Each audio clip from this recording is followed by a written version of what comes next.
the Week 2 pregame show for Nebraska football. And this week they play a hot Colorado team coming off a 1-0 start, going into Fort Worth against the team who was in the national championship game last year, TCU, and won in a shootout. Rhule and Nebraska have their work cut out for them. So let's just get into it. We'll talk about Colorado's roster, what they have going for them, some strengths, some weaknesses. We'll assess their performance last week, assess Nebraska. How did they get this win done? What are some keys to the game? All of that. But before we do, hit the subscribe button if you don't want to miss out on any content. We have pregame, postgame, live streams after the game. Had a good time chopping it up with you guys. After the Minnesota game, we'll be live right after the Colorado game right on this channel. So we'll talk about it. We win, we lose, all of that. Definitely on those live streams. So you don't want to miss that, and any recruiting news or any other thing you'll see on this channel. So looking forward to it. But yeah, let's just get into Colorado, and let's just start off with their team and what you can expect on their roster. So let's just start off with the head coach, Coach Prime, who's 27-6 at Jackson State, comes to Colorado, gets a brand new roster. They were 1-11 last year, and gets the win against TCU. They have all but 4 returning starters. Everybody else is transferred on this team. My original prediction when I was looking at Colorado in the offseason was that they were going to be a little dysfunctional to start off, and that they were going to have a hard time adjusting and playing with each other. I don't think that's the case anymore, especially after TCU. Deion Sanders is doing something right. They're playing together. They're playing like they've been playing together their entire lives. So that's something to watch. The starting quarterback, Shedeur Sanders. There was a lot of question marks around him going into the TCU game. Could he really translate his ball game to the Power 5 level? We know he's talented. He was a 4-star coming out of high school. He passed for about 7,000 yards and 70 touchdowns over his career at Jackson State. Like, he had everything going for him. It was just a question mark. Would he get used to playing against Power 5 defenses? And he balled out. He balled out 500 yards, was 38 for 47, and 4 touchdowns. And a lot of people, there's these Heisman ladders going around. They have him number 1. Like, I don't buy into any of that. I don't think we should be talking about the Heisman conversation after 1 week. But yeah, that kind of just tells you how well he played. He looked great out there. He looked great. He was slinging the ball. A lot of the reads he made were tough reads. He got it right where only the receiver could have got it. He had a great game. He had an awesome game against TCU. And I know a lot of people are going to say, yeah, TCU's defense isn't good. That's true. I mean, that's very true. But let's not take away the fact that Shedeur Sanders had a great ball game. Like, you don't throw an average quarterback out there against TCU and they don't pass for 500 yards the way he did. So Shedeur Sanders is going to be a problem. He's going to be one of the better quarterbacks in college football this year. So, guy, we have to stop. That's the quarterback room. Let's go to the running back room, which is very, very deep. So Dylan Edwards, true freshman, popped off last game, had 4 touchdowns, but he really wasn't in too much. It just felt like every time he touched the football, he went off for a big run. Their starting running back is Savion Wilkerson, who had an all right game. They didn't really rush the football too well. They didn't need to. And then they have another guy in Alton McCaskill, who was their projected running back 1 over the offseason. He was a Houston transfer, had about 1,000 yards for him in 2021. He did not play again, like I said. So let's see if he'll suit up in this game. So a very, very deep unit. And I think Deion was talking about, there was, they record everything at Colorado. He was talking with the team, I think on Tuesday. He was saying, yeah, one of the reasons, we didn't play as good as he thought they were going to play was because the running game didn't ever get going. But they have the talent to do that. They have the talent all over this running back room. They have a really good 3 deep. Now going to arguably the best room in this team, I'd say one of the best rooms in college football is their wide receiver room. I mean, this is stacked from head to toe. You have about 3 or 4 guys who would be wide receiver 1 about any program in America. Let's start off with Travis Hunter. I mean, everybody knows his name at this point. He plays both sides of the ball. He had about 130 snaps against TCU. Just a baller. Had over 100 yards in the last game. Had a touchdown. Had a pick. This guy's all over the field. He top 5 player in college football. I don't even think it's debatable after last week. Let's see if we can slow him down, get him gassed a little bit. He's a stud, and it only gets better from here too. You got Jimmy Horn, who was all over the field.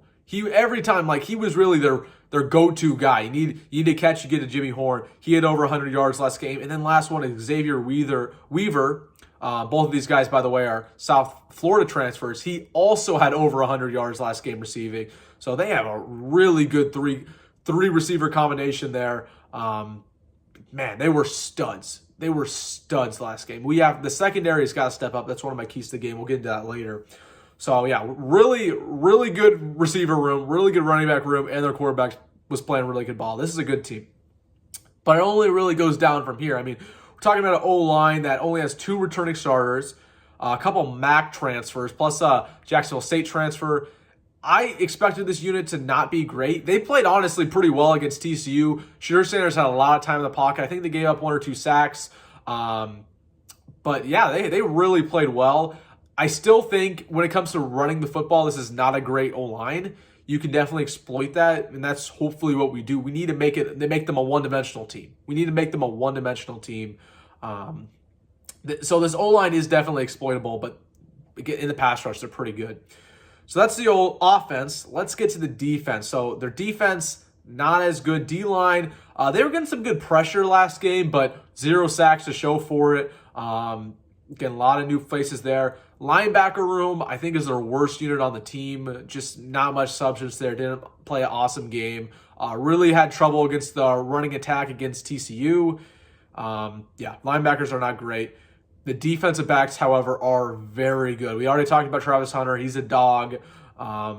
He's insane. And then you have Cormani McLean in there. You have Cameron Simon Craig. You also have a couple other dudes. It's a deep unit. It's a deep unit. And that's what you'd expect from a Deion Sanders coach team. You have a couple 5-stars in there. I mean, it's a great unit. They had a really good game against TCU. That's all we need to say, really. Kicker-wise, they brought in a kicker from Jacksonville State, and he's been awesome. Jackson State, excuse me. I keep saying Jacksonville State. Jackson State, he was awesome last game, had a couple of clutch field goals, so good kicker as well. So that's basically their roster. I mean, when you look at their roster, especially their offense, I'd say it beats out Nebraska, right? Do they have a better quarterback? Yes. Okay, as of week 1 performances, yes. As of career performances, yes. They have a better quarterback than us.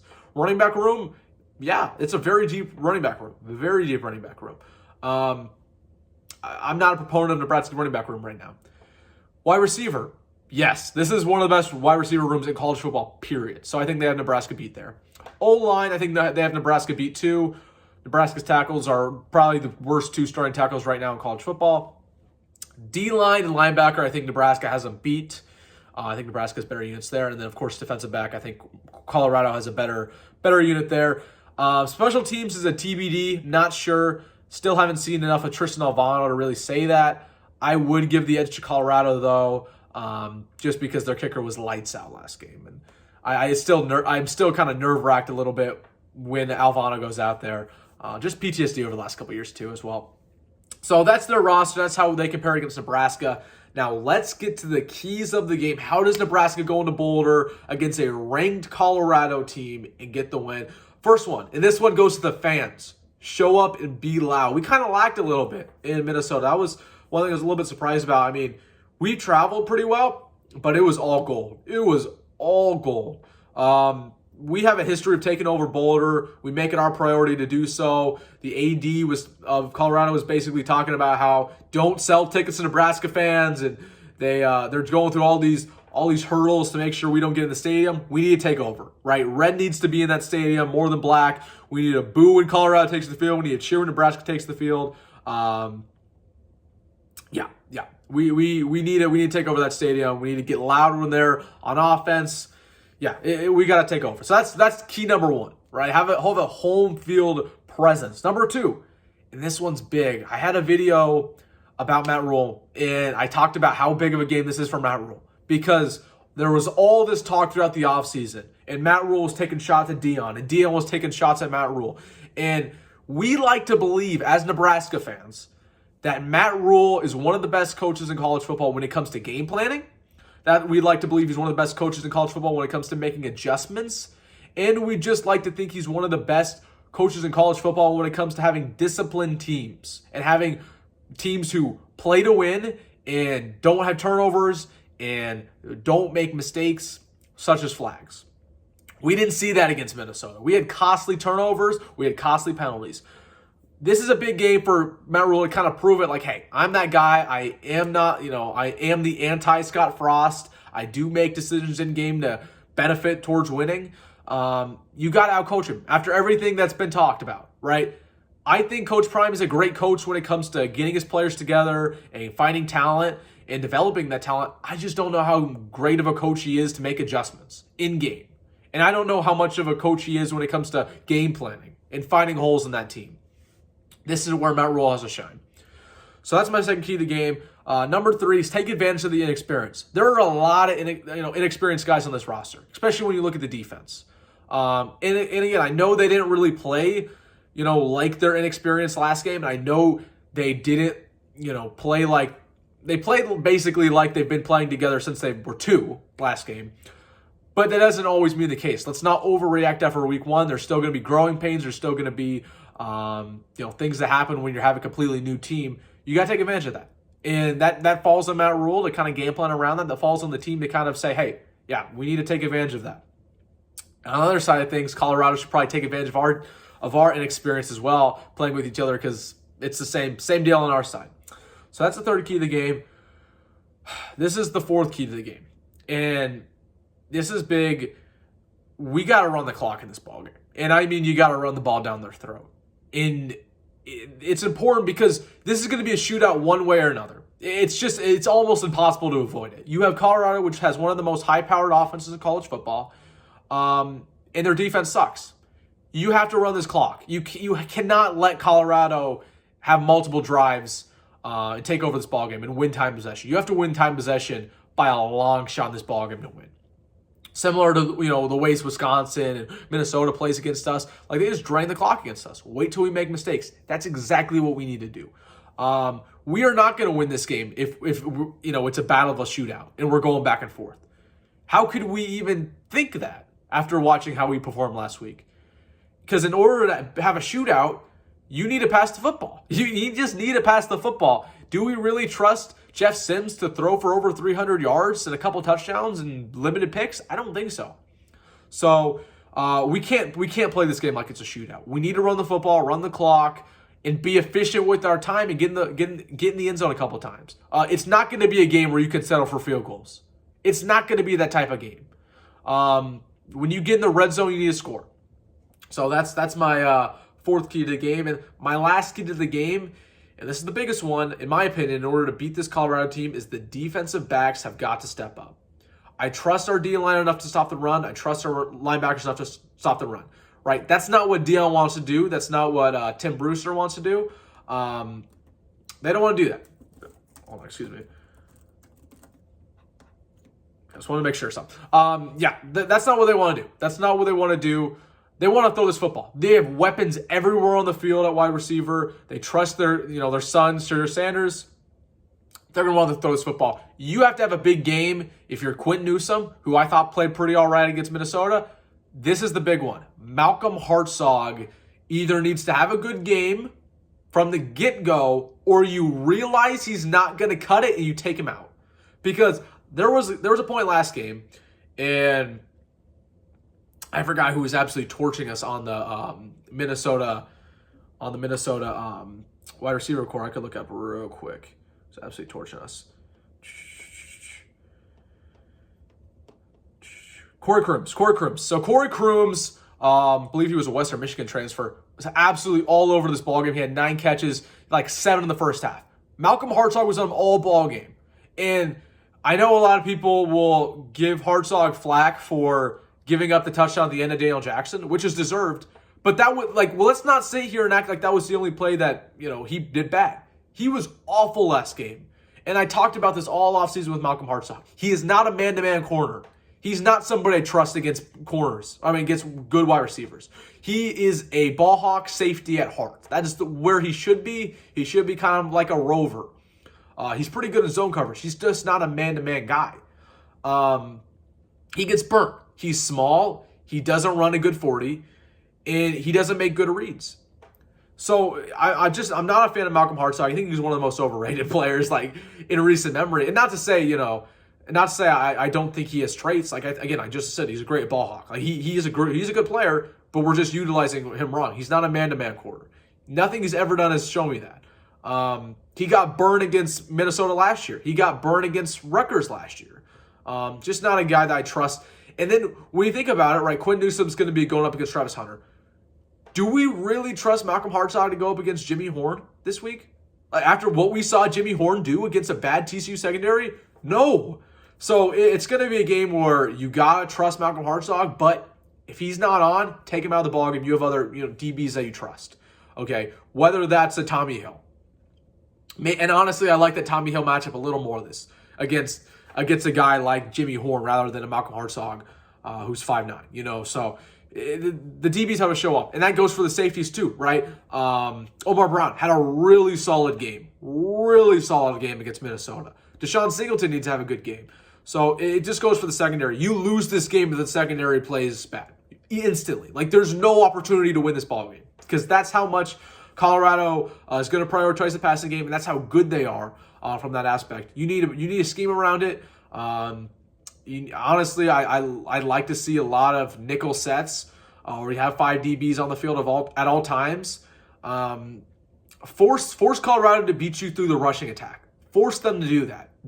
If you let them play their game and let them throw the football 75% of the snaps, you're going to lose.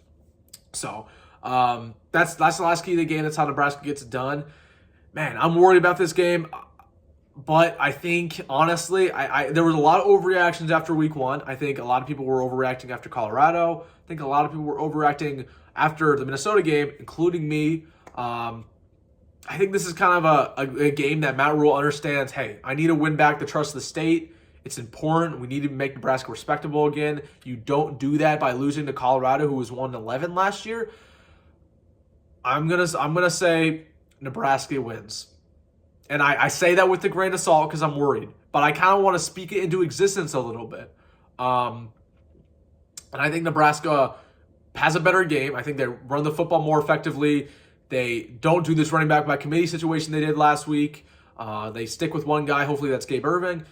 And I think we shut down Colorado. They're not going to put up 50 points against us. So I'm going to say it's 28-24. We get the win in Boulder. It's not going to be a pretty game, honestly. We're going to have a couple picks on Sure Sanders. Jeff Sims will throw a pick. It'll go down to the end. We're going to feel like, oh my goodness, we might lose this game right when it's over. And then Matt Rhule is going to say, hey, I'm the coach now. It isn't Scott Frost. It's not Mike Riley. I'm the coach now, and we win ball games when the clock's under 5 minutes. So I'm gonna predict that we win 28-24. Kind of speaking in existence. I hope we win, man, because it's more than just a game. It's more than just going up against the Outsiders. We're playing a rival. This is for bragging rights. You can't lose to rivals around here, man. So predicting a win. Hopefully we get it. Win, lose. We're going to be here on a live stream after the game, though. About 2 o'clock, right when the game ends on Saturday. You'll see live stream right here on this channel. Definitely come through. We're going to be talking about a win or loss, instant takes. Had a good time against when we lost to Minnesota. Even though we lost, had a good time chopping up with you guys. Had a good amount of people in here, just kind of having some conversation. So we're going to run that back this time. It's going to be a lot of fun. But yeah, hopefully Nebraska gets a win against Colorado. That's all I got for you today. So as always, go Big Red, go Matt Rhule, and see you in the next one.